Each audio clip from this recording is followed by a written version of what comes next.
Hello, everyone, and welcome to this installment. This is our fifth installment of our seven-part Yeah, I think.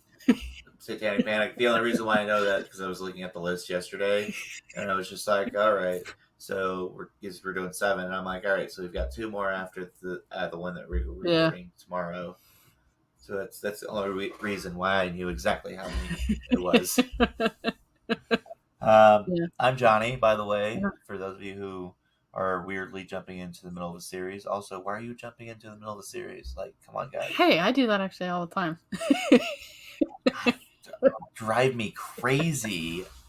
I'm one of those weird people that, like, if I'm listening to a new podcast or something, I have to listen to the entire catalog. No.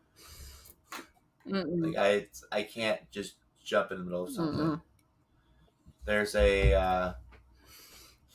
this one podcast. It's a Pathfinder podcast that I started listening to, and for those of you that don't know, Pathfinder is a D&D adjacent game, and if you don't know that, then obviously you didn't listen to our D&D and Satanic Panic episode. Yes. What is wrong with you people?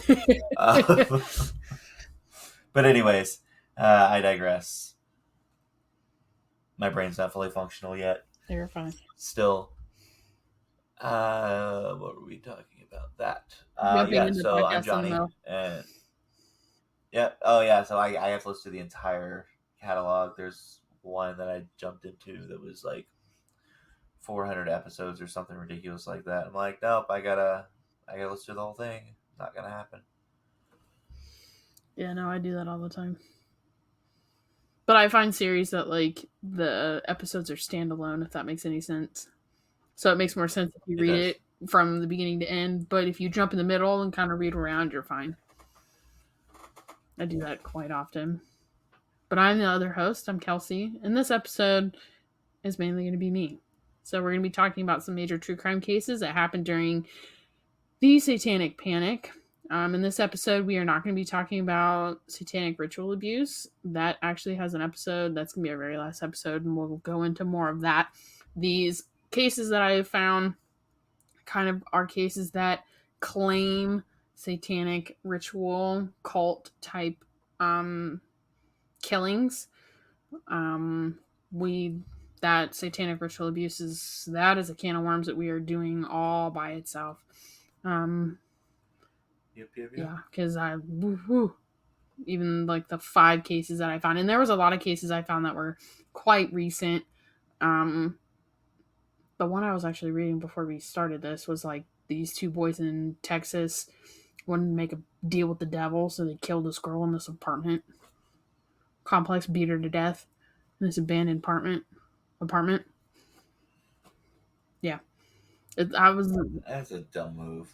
Well, those a lot of the articles I was actually finding for this was a lot of like little articles of like little things, or articles of where the court system is actually going back to a lot of the people that they convicted for these quote satanic cult killings, and reopening them. And a lot of people are finding out that the people that they convicted didn't do this. They had a witch hunt and they went after the outcast in the society. What? Are you serious? And I want to say I closed out the article, but there was an article. It might be in Texas again. No, the Memphis 3. These Boy Scouts that were killed and like threw into a ditch, and they convicted these 3 men that were kind of the outcasts. And they're finding out through DNA testing that they did not do it. And the person that was kind of like the main prosecuting like star witness is mentally not all there. So they kind of preyed upon the weak person. And the story that he confessed to just didn't make sense. But a lot of the articles that I found for this was a lot of that stuff. So it was kind of hard to weed out and find some good ones, but I did find some good ones that we're going to talk about. We're going to talk about 5 different cases. Before you get into that, how are you? I'm good. I'm good. Just Trying to wake up. functioning, barely, but functioning. Trying to wake up. Yeah, I mean, I'm awake. It's just I've got like brain fog. Yeah, I've noticed since the couple of times I've had COVID that shit comes and goes and it's bad. Oh, I just have it because it's Like, neurodivergent as fuck and yeah. having to deal with people a lot because of Work. not having headphones at work. But I'm not gonna keep complaining about that. Um, It's okay.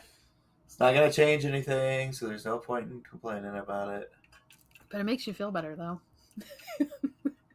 It just makes me more annoyed that nothing can get done about it. True. So yeah. Anyways, how are you? How are things? They're good. Good. Getting to the end Have of you killed all the things yet? Huh? I said, have you killed all the things yet? No. No, my poor plants. Oh. They're scary. You'll see. But no, getting close to the wedding. We're less than 100 days out. I've got maybe a month and a half left. It's the final Seriously. countdown. I looked at my husband the other day. I was like, babe, we have less than 100 days. Oh my God. So much to do. But just the end of a chapter. I'm coming close to the end of my first job. I'm quitting sooner than what we planned, but to get everything, kind of prep everything for the wedding, it kind of needs to happen. And you know what? You need it too. Yeah, mentally, it's just like when I go on the couple of times I've been on vacation for my first job, and I mainly would work my second job. It's such a breath of fresh air because it's like I can wake up on my own, kind of do a little bike workout before I take a shower, let the dog out, do some things around our house, and then go to work. And, So the answer was you. You're the one who let the dog out. I did. He's being a butthole right now. He's being so cuddly right now. I love him. I love him. All right. You ready to get into these? They're going to be great. Let's get rocking and rolling. They're going to be mad. So I'm going to be talking about 5 different quote satanic cult killings. And some of them have actually been in the news quite recently due to like people coming up for parole. I was actually reading an article. I was reading a lot of articles before we started doing this about oh shit, what was it? I forget what it was called, but I think it's on this list I have.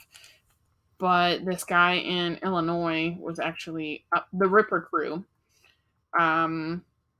The main guy part of the Ripper crew actually got released from prison a couple years ago. So that was kind of scary. But the people that were involved in the first one, we're going to talk about the Fall River murders.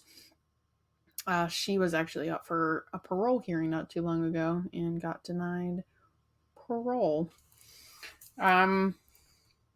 So the first ones that we're going to talk about are the Fall River murders. Fall River is in Massachusetts, if I remember right. Yes. And these are 3 separate killings that happened. They kind of time together, but they can only convict of one. So the first murder that happens is Doreen Ann Levesky.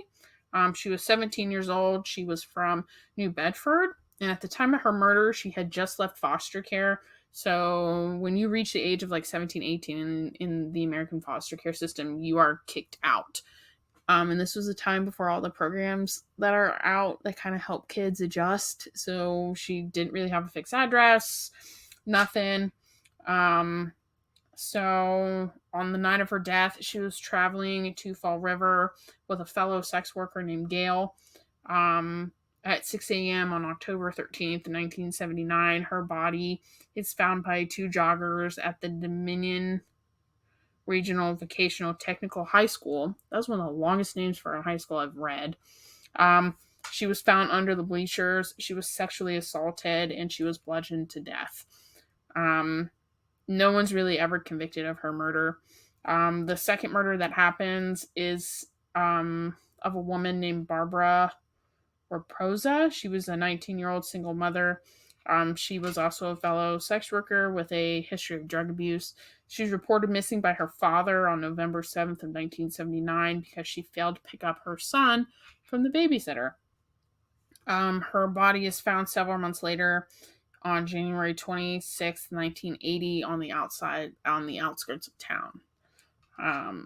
Now, the main reason why Fall River was in the news maybe a couple months ago, maybe a couple years ago, is the murder of 20-year-old Karen Marsden. On February 8th, 1980, she's picked up by police. She won't stop crying in the back of the patrol car. The officers who pick her up take her to sites that she claimed satanic rituals occurred. She claimed that her pimp, who she referred to as Satan, would kill her if they ever found out that she was talking to police. She asks police to drop her off in the front of St. Mary's Church so that she could talk to police. 2 months later, part of her skull and other remains would be found in the forest of outside town. Most of her body is actually never recovered. Her death is one of three. The other two that I previously stated are the other part that they call the Satanic Cult Killings that happened in Fall River, Massachusetts in late 79, early 1980. This town is actually known for the Lizzie Borden murders. So for those who don't know, Lizzie Borden took an axe, gave her father 40 whacks. When she saw what she had done, she gave her mother 41. Or maybe it's reversed. Mother and father, whatever. But it's reversed. Yeah. Allegedly, she killed her mother first, Yeah. and then her father. I say allegedly because It's never really proven. It was never proven. Mm-hmm. So Fall River is most known for the Lizzie Borden axe murders. 2 locals are convicted of Marsden's murder: Carl Drew, who is her pimp, and Robin Murphy, who is a competitor of Carl's. Murphy turns state witness and testified how Drew forced her to participate in sacrificing Marsden to the devil. They both are still in prison, even though they've been in the news for parole, for their parole hearings, but they are in prison due to lack of evidence. And Murphy recanted her testimony, saying that the DA coerced her at the time to testify. Likely story. Yeah.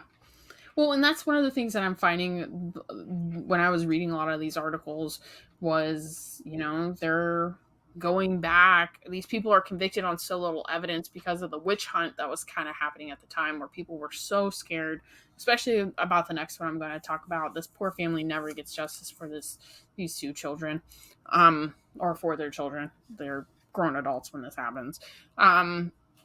But it's a witch hunt. It's a political witch hunt, and they go after people that are on the outskirts of society, and it's bad. So the next one I want to talk about is what happens in Childress, Texas. I'm going to say this before I start. This is a huge political story, and this poor family never really gets justice for either one of their children. And I've listened to this story countless times with different podcasts that I listen to. It's a very, very interesting story, and this mother just wants justice for her 2 kids. She just wants justice for her kids and find out what actually happens. So on a summer evening in 1988, the body of local teenager Tate Rowland is found hanging from a tree, spinning counterclockwise. Tate was known as one of the town's troublemakers. He was known for driving fast through town with his truck. He had an on-again, off-again relationship with his girlfriend, Karen Heckler. She was the daughter of a prominent farmer. Her family complained more than once to police on how Karen would try to break up with Tate, only for him to harass her. So it was like this very much like Romeo and Juliet type relationship. Karen does eventually press charges against him one night when he showed up at her work and tried to choke her over the counter where she was working. After this, he goes to live with his uncle in Louisiana, where they're told to stay away from each other, and they do for about a year. Tate comes back and finds out that Karen's married another man, and if this upsets him, we never really know, because not long after he comes back into town is when he is found hanged. Tate is last seen in the United supermarket parking lot.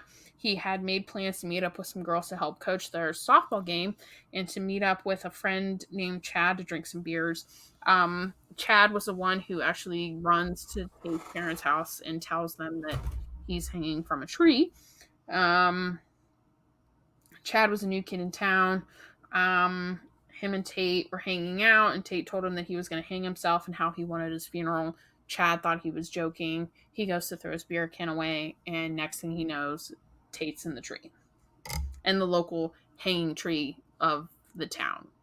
So in most southern towns, there's a hanging tree where they would string people up. I was like, there probably was at one point. I'm pretty sure there's not anymore. Not anymore, but in the 1980s there still was. Chats changes his story twice because they find on Tate's neck there's 2 rope burns, one on the lower part of his neck and then one where they find the rope under his neck. And Chad changes his story saying that when he originally Tate goes to hang himself, the first rope breaks, so that's why there's one, and then the other from where he is successful. So at first, sounds kind of sus. Huh? Sounds kind of sus. Yeah. Well, at first it's ruled a suicide because of the eyewitnesses, saying that they saw him do this. But his family says that they couldn't imagine him taking his own life. Yes, he was kind of down in the dumps because of his girlfriend or his ex-girlfriend being married, but they didn't think that he would do this. Then a couple years later, May of 91, his oldest sister is found dead face down in bed. They find out that she died due to choking on her own vomit. But around this time, rumors starts to circulate around town that Tate had been murdered by a satanic cult that was living in the middle of town. According to the rumor, there was 10 to 12, sometimes up to 24 people, depending on what rumor you listen to,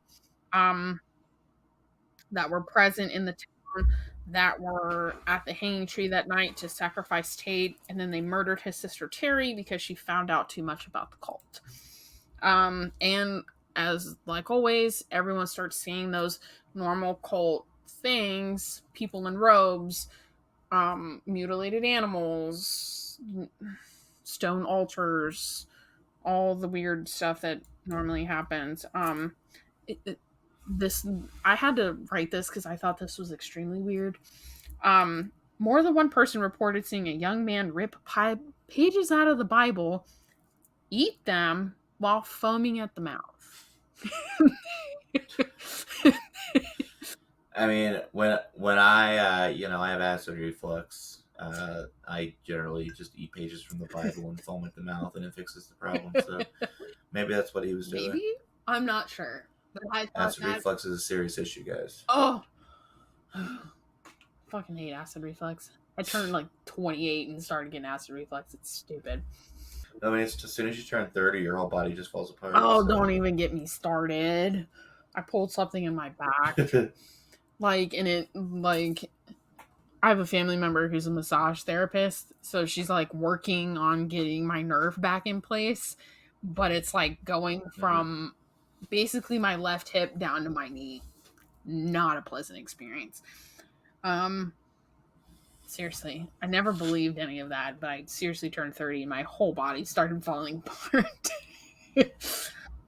I tell people that all the time. I'm just like, guys, you're ready for this, you're ready for that. As soon as you hit 30, your body just shuts down. Seriously. For real. Not lying. And apparently it gets worse at 40 and 50. Oh, so. Don't. God. Yeah. There was also another rumor going around at the time that they were searching for a blonde child to sacrifice. So because of Did they find one? Huh? They wanted that. I said, did they find one? No, I don't think so. Okay. There were, because of all the weird coincidences that were happening, the sheriff reopens the case and exhumes the bodies. They bring in a satanic cult expert to talk to the town on how to spot satanic cult worshippers. The state of Texas eventually gets what they call a cult cop to go out to most counties and be a part of the police departments in certain counties. And they eventually like send out handouts to people to determine like a step-by-step guide to determine if the killing was actually the result of an occult ritual. And I find that this happens so dumb in a lot of places. We're going to talk about the last one we're going to talk about is actually happens in Italy, and the same thing happens. Like, well, they it kind of branches out because, like, with the witch hunts and the Malix Maricar, and it kind of just all branches out from that. Yeah, for real. But it's so interesting to me how gullible people are, and it honestly might be why I'm on like this whole like true crime kick of reading all this true crime, because it is astonishing to me how dumb people can be to believe things. Yep. Anyway, they eventually do put together a grand jury to hear evidence of the murders of Tate and Terry. However, some people actually see through the bullshit and tell people that this is a modern day witch hunt. You cannot believe all this stuff. It's gossip. So you do have a lot of people just going, hey, this is bullshit. A couple of days after Tate's funeral, the cops are given a tip by a high school student about a quarter mile from where they found him on the tree. They found a cow skull lodged in a tree with looked like a stone altar underneath it. There's also a very mysterious woman that shows up at his funeral. Other nights, cops find someone standing at Tate's gravestone, just kind of standing there in the dark. Another night, they find a burning cross and a sacrificed dog. The family never really figures out what happens. Eventually, somebody does get convicted of the case. But the family has to go through so many loopholes, so many jumps, because I want to say, let me Google this real quick, because I want to say, I can't remember what this person looked like, but, yeah, maybe it'll show me pictures. I want a picture of the kid. Okay. Well, I can't find a picture of this person, so I don't know what they looked like. But anyway, the family has to go through a lot of hoops to eventually figure out kind of what happens. But that one's rather interesting. So the next one we're going to talk about is Mark James Kilroy. So he's a student at the University of Texas at Austin. He was on South Padre Island with his friends during spring break in 1989 when he was last seen. And some people thought he got kidnapped and taken to the city of Matamoros. It's literally a city. I have no idea. Right across the border. It's in Mexico. And yeah, they think he's been kidnapped and taken into Mexico. Sarah Aldrete, she went to Texas Southmost College where she played soccer and she was a cheerleader, but little did people know she was living a double life. By night, when she would return to her parents' home, she would lock herself in a room and pray to Satan and at her blood-covered altar. And she becomes... Of course she did. She becomes part of what the Mexican media call the narco-Satanists. I know exactly what you're talking about. So, actually, this group is horrifically gruesome. So in the 1980s, Sarah meets the charismatic leader Adolfo Condanto. He was a fortune teller and a gifter that turned into an occult leader. He turns her onto black magic and witchcraft in a satanic gumbo. I had to take that from an article because I was like, "What the fuck?" But he introduces her to a mixture of Aztec warrior rituals and Pablo Mayombe.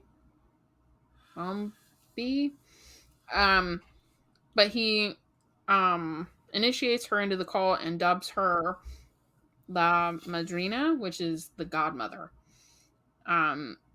Later, cops would say that she eventually became more bloodthirsty than him. But they basically would target drug dealers. They would steal their dope and push it across the border. He would tell his followers that the blood sacrifices would grant them immunity from law enforcement for the drug smuggling. They had a warehouse in Matamoros where they would torture and kill their victims. It was said that Sarah actually helped them sometimes lure the victims to the warehouse. By 1989, the Mexican authorities started to notice something was up, and then Mark Kilroy disappearing changed everything because he was an American citizen. So Sarah told members that she needed a white American male as a sacrifice. So they found Mark, kidnapped him, took him to a remote ranch where he was sexually assaulted, tortured, and then killed. It didn't take long for the cops to find the ranch, but by then the cult had moved on. In May of 1989, they got a tip of kind of where the cult was, and it led to an eventual shootout where Adolfo, the cult leader, he commits suicide. I wouldn't say suicide. He asks someone to shoot him, and they do. That's still suicide. But they took Sarah into custody, and she was sentenced to 45 years in prison in Mexico. And then eventually, when that sentence is up, she will be extradited into the U.S. and tried there. All right. So the last two we're going to talk about is a little bit more recent. This first one happened in 2014. Miranda Barber was charged with the murder of Troy LaFierna. This happened in Pennsylvania, by the way. Apparently, Miranda and her husband met Troy through Craigslist. They told him that he was meeting, that she was 16, and he agreed to pay $100 for sex. And creep. Yeah, so they obviously made up, and they kill him, and her husband actually joins her. So the article that I found was from Daily Item, and during her interview, she confirms that she's killed over 22 people. She claims that Troy was her husband's first victim. She claims that she's killed in all these different states, like Alaska. But she claims that she joined a satanic cult when she was 13.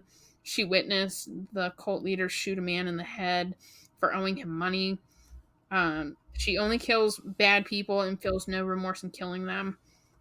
So the fact that Troy was beating... Yeah, I mean, call me old-fashioned, but I don't see an issue with killing sexual predators. I don't either. But I also didn't look up the age of consent in the state of Pennsylvania. So so most states, the age is 15 to 16. Yeah. But the thing there, though, is that there's also the Romeo and Juliet law, which states that that the partners have to be or everyone involved has to be within 3 years of each other. Yeah. So that's a whole other thing. But I also don't know if this is just what she's saying so that we sympathize with her, or if they actually lured him saying that she was 16. She also knows that if she's ever released from jail, she will keep killing people. She knows that she has something bad inside her, and the cult that she was indoctrinated in kind of brought it out. And that was likely story. That was 2014. And I'm like, So the last we're going to talk about that I found that was major was, it actually happens in Italy. Beasts of Satan was a heavy metal collective and a satanic cult from 1998 to 2004. The group is charged with killing 2 teenagers and burying a 27-year-old woman alive.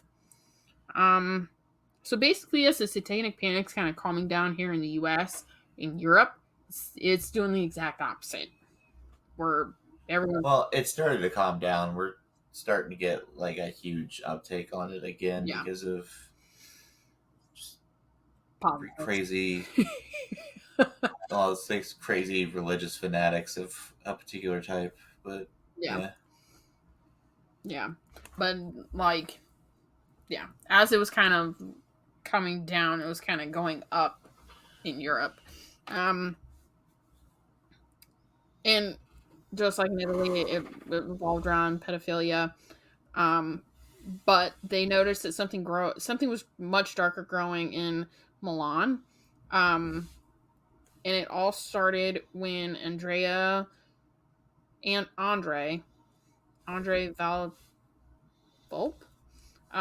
was arrested for the murder of his ex-girlfriend.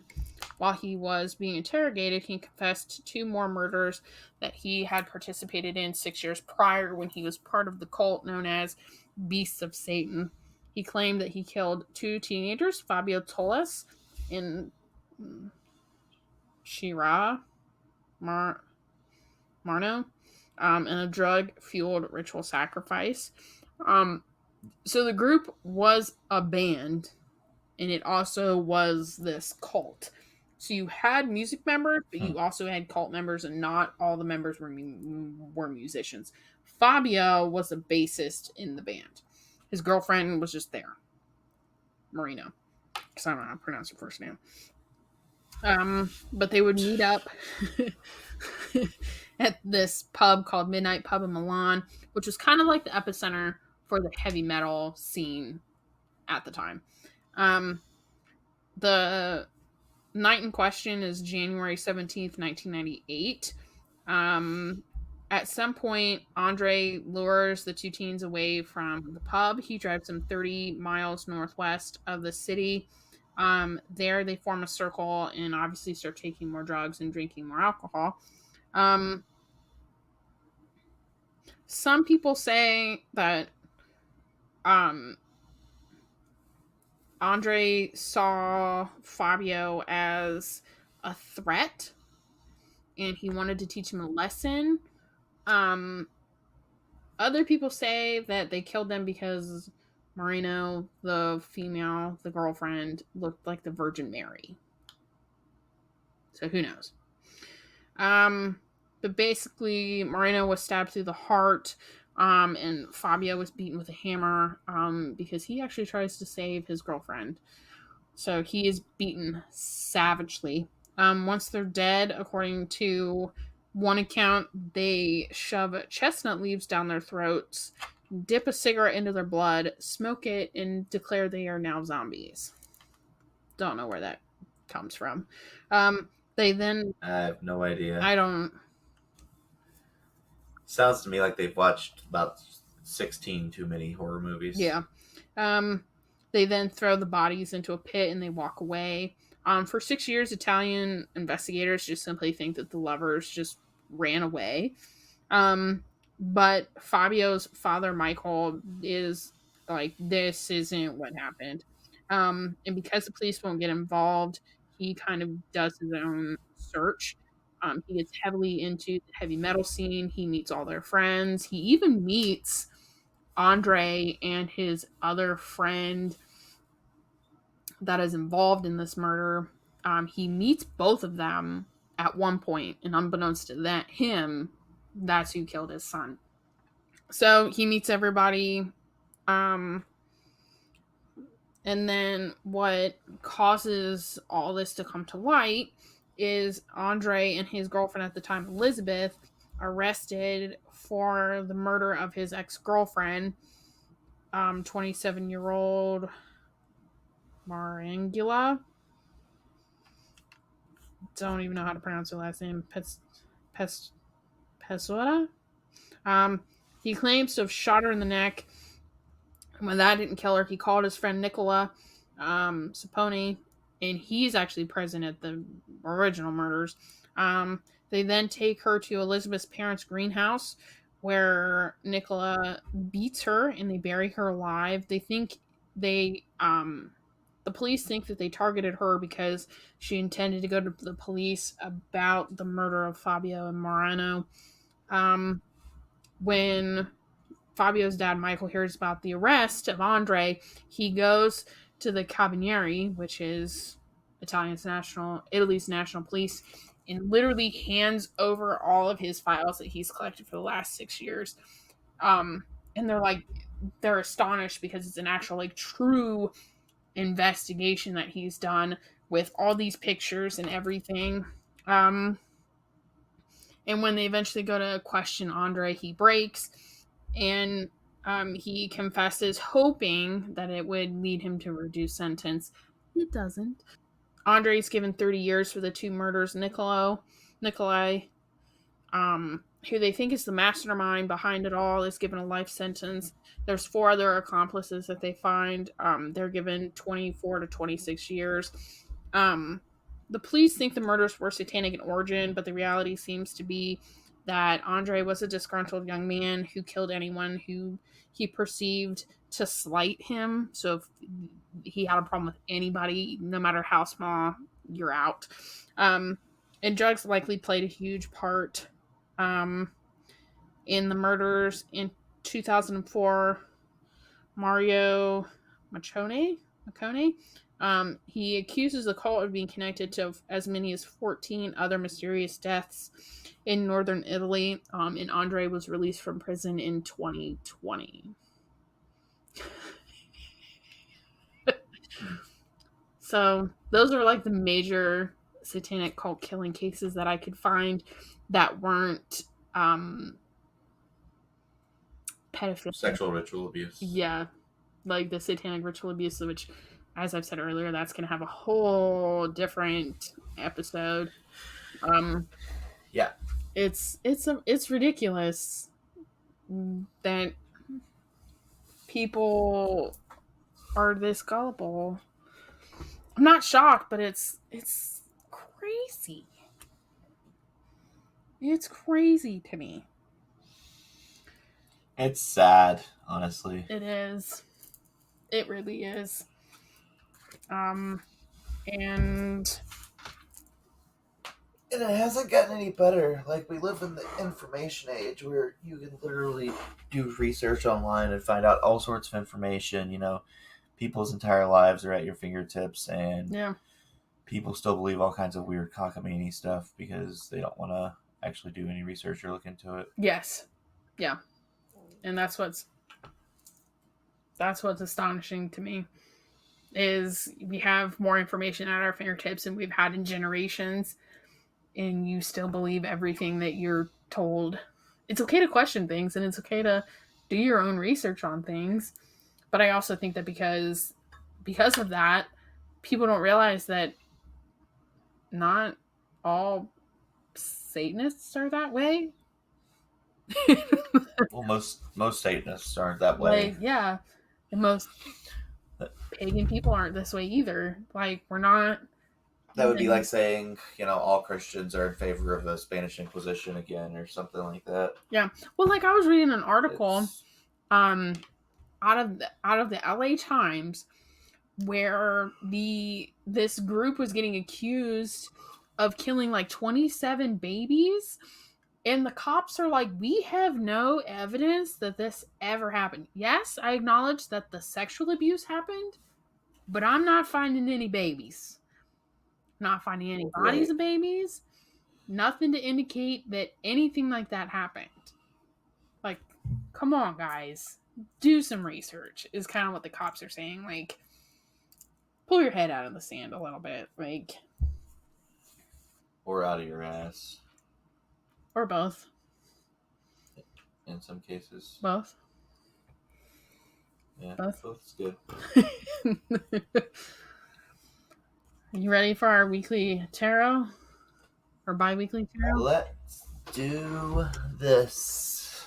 So which one did you pull? 4 of Cups. So I pulled the 5 of Pentacles, or the 5 of Presents, because of my deck. So you want to start? I can start. So keywords need poverty and insecurity. So when we encounter the 5 of Pentacles, we encounter a moment of need. Some kind of setback or loss has happened in the material world, and you find yourself in a state of shock and shame, making it difficult for you to even ask for help. This is not just a blow to your resources, but also a blow to your pride. You are perhaps in a state where you are losing hope, which makes it difficult for you to see opportunities that the universe may provide you. Though it may be difficult, you must trust and have faith that this is not permanent. You will find your way. How can you create more positivity in this situation? Okay, so my 4 of Cups was actually reversed. So this is going to be interesting.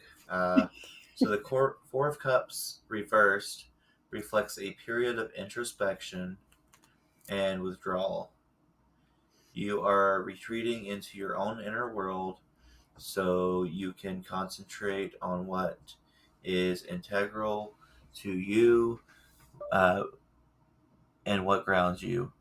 Others may want to spend time with you or invite you out, but you'd prefer to stay in and read a good book or meditate in your sacred space. Mm-hmm. Just be careful that you don't shut off your friends and loved ones or appear disinterested in their lives. Let them know you need more alone time and that you'll reach out again when you're ready to reemerge. So this is something that, like, weird, like, I've talked about this briefly, I think, but this is something that's really hitting me with the. I didn't realize how much that I needed to be able to have like an audiobook or music playing, Mm-hmm. because it gives me one like stimuli to focus on while everything else is going on around me, and especially when you work in like a factory type setting, Mm-hmm. is you need that, Yeah. or at least I need that. And with all the extra stimuli, I want to get distracted, so I like takes more effort for me to tune all that out. Yeah. Even with my awesome earplugs. Yeah. So I am so freaking drained mentally and physically that like by the end of the week, I don't want to speak or interact with anyone because I can't. Yeah. Yeah. So I am very much just like withdrawing back into myself because it's I need it. Like I mentally need it. Yeah. Oh yeah. So Yeah. So what do you think the two mean together? The the setback that you might have might be small, and it's not the cause for you to keep withdrawing. If you keep withdrawing into yourself and not ask for help, it's okay to ask for help. You might miss an opportunity and to not shut everybody out, even though you feel like you're getting set back a little bit with Right. things, which I feel like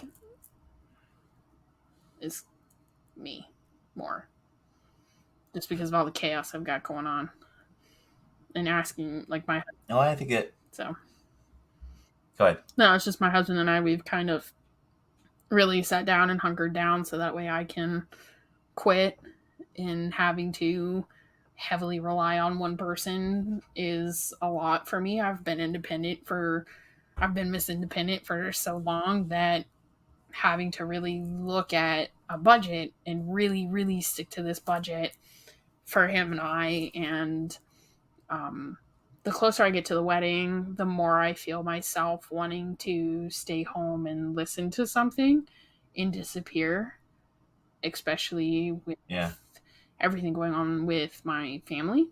I don't want to interact. I've got way too much stuff going on, and a lot of it takes a lot of my energy.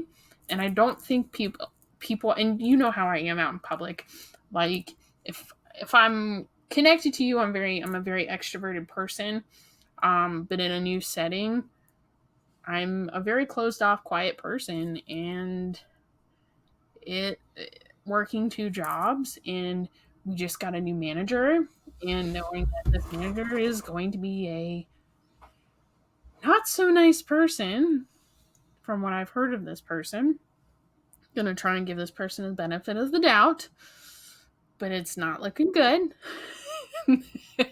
So it's just like I'm exiting out faster than I want to exit out, which is fine. But like we were saying before we started recording, like I've got a lot left of the wedding to do, and I need to be able to do that. But I also need to be present in Yeah. everything that's going on. And retreating into my bubble is not necessarily what's gonna fix that, even though it feels nice to be in my Yeah. bubble and I not leave my bubble. So Yeah. Where me, on the other hand, I kind of definitely need that right now. Like, I need.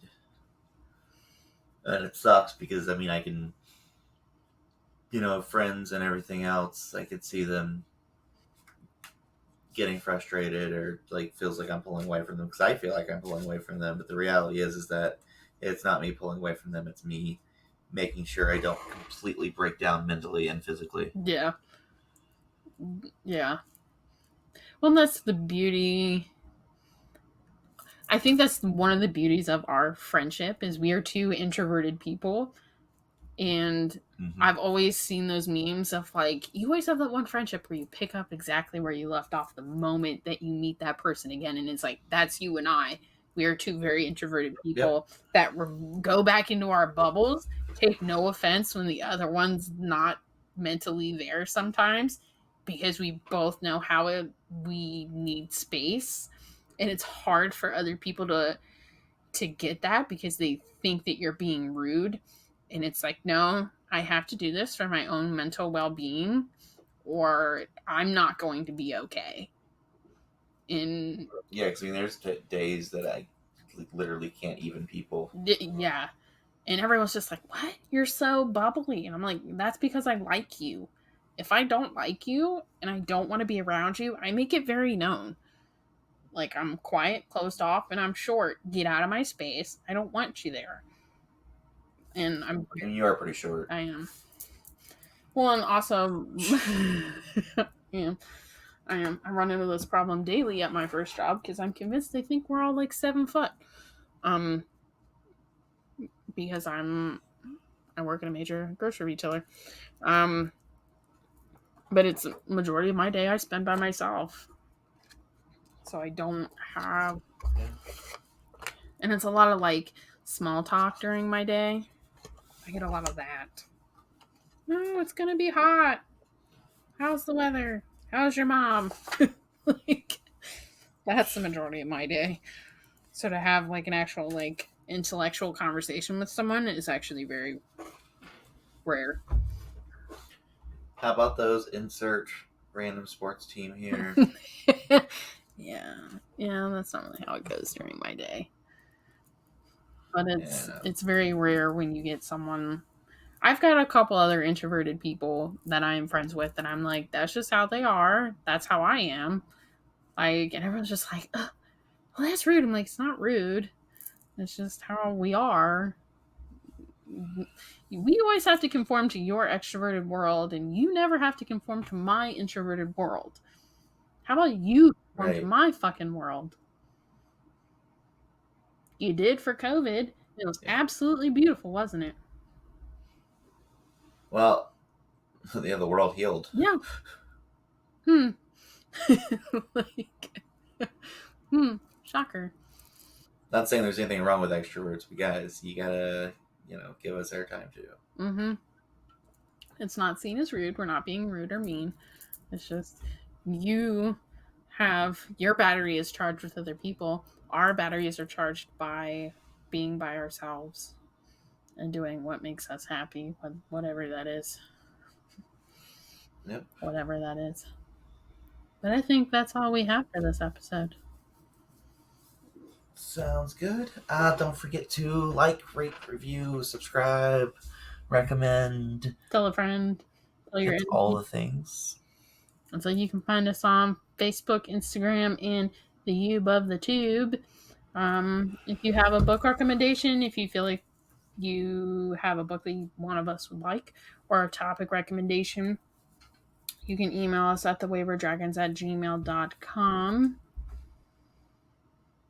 Yeah, we only have a couple. If we don't get back to you, it's entirely Kelsey's fault. Oh, shut even though up. I'm the one that does. Even though I'm the one that does the email stuff, I'm blaming her for it. That's fine. That's fine. You're like, fuck you. Whatever. I don't care. We only have a couple more episodes left in the Satanic Panic miniseries that we're doing. The next episode, we're going to be talking about media representation. Or, no. Mental health. Now that we did, that was last episode. Mental health. Next is mental health. And how the mental health systems kind of changed during that time of the Satanic Panic. And how it's still crap. Yep, it's still crap. That's my episode, so anyone who knows me in any way, shape, or form knows how serious I am about mental health and how important it is. So, be warned, I will be using very strong language, and I will be getting very angry about. Yeah. I'm starting to get angry just thinking about it now. Yeah. Yeah. Mental health is something I'm very passionate about for a number of reasons. Yes. For those of you who don't know, I've had multiple family members kill themselves. Closest being my brother. A few years back.